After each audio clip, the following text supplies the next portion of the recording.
You ask Tiger to calculate. This deals with linear inequalities with one unknown. The final result is x smaller than 12. Let's solve it step by step. Simplify the expression. Expand the parentheses.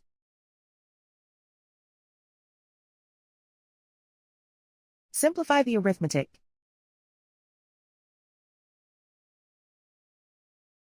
Expand the parentheses.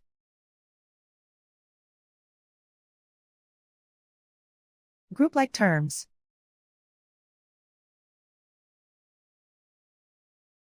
Simplify the arithmetic.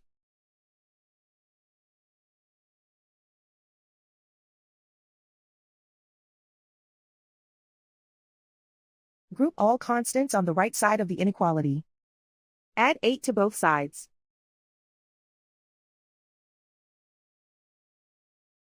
Simplify the arithmetic.